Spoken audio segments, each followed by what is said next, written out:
Good afternoon, and welcome to Radio One America, and welcome also to the American Economy. I'm Jose Luis Gonzalez, your moderator, and I appreciate very much you being with me this afternoon.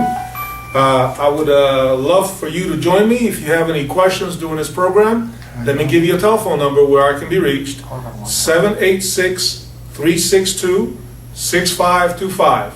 That's 786-362-6525.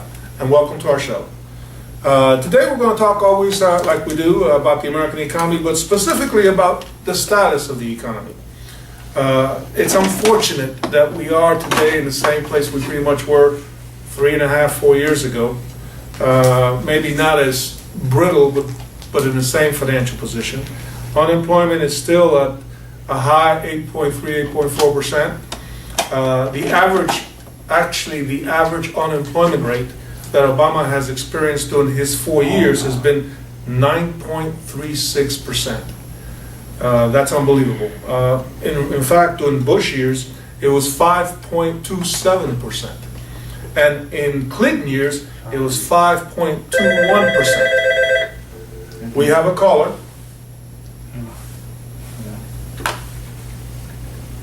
No, they hung up. Okay, I apologize. It looks like miscommunication there. But anyways, like I was saying, the unemployment rate is 5.21% during the Clinton years, 5.27% during the Bush years, and 9.36% during the Obama years. That's the average unemployment rate. Almost double. So you ask yourself why? I mean, obviously what you hear this administration say is that, well, you know, we inherited such a nasty problem. True, the economy was in bad shape, no question about it. However, you cannot blame 100% of it on the previous administration.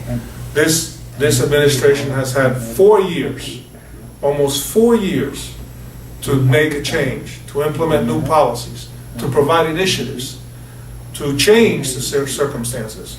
And everything they've done has not helped. And the reason why is because they have the wrong policies in place. They have the wrong initiatives in place. In fact, let's pick out one. Let's talk about the oil industry for just a minute. Do you realize that during the Obama administration, drilling permit approvals in the U.S. have dropped to 36%?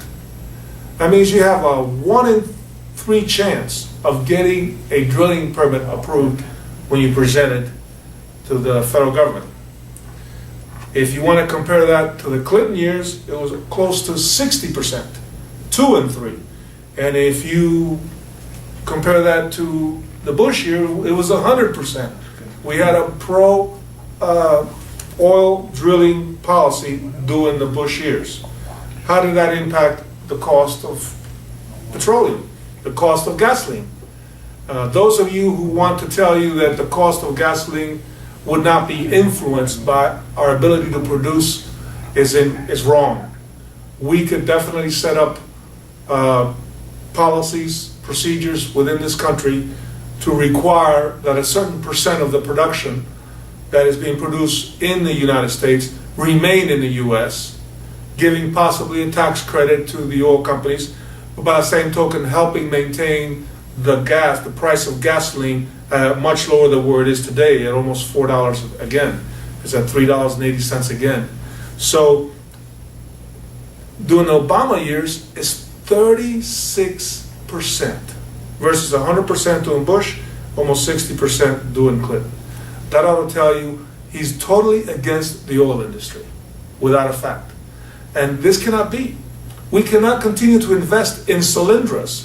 For those of you who don't know what Solyndra is a company that our government provided loan guarantees, substantial loan guarantees, in excess of $500 million, which proved to be a total failure, the company.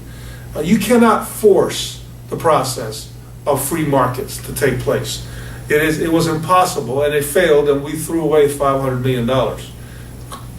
By the way, that could have been the $500 million that we left in Medicare not to get on Medicare now, but he's pulling out $500 million from Medicare.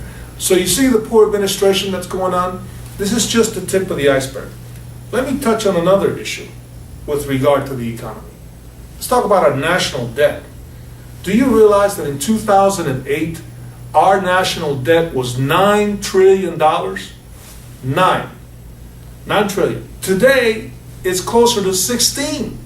That's almost double. How in the world can you double your debt and basically continue to have a failure as an economy? Where still unemployment is high, where people can't find jobs, where companies are not reinvesting, where the tax code is what it is today. It's outrageous. And it's going to continue to go up until we change our policies and our rules and regulations within this country. This is not a Democrat and a Republican problem. This is an American problem. We have to unite as Americans. Forget about being African American or Cuban American or Italian American. We are Americans, all of us. We are responsible. We have to be responsible for our country. We have to get involved. And the way we get involved is by going to the polls this November. We must make a change, not for our sake, but for our children's sake, our grandchildren's sake. So as you can see, the national debt has almost doubled, and that has created significant problems. Imagine if you in your own personal home today had double the debt that you had a year ago, yet your revenues had dropped. What position would you be in? Well, the position that we're in today is that we're, at the rate we're going, if we continue to ascend in the growth of the debt, we will, and our economy remains stale, there's no doubt that we're going to default. If interest rates just tick up a little bit, they just tick up a little bit. You imagine the interest on $16 trillion?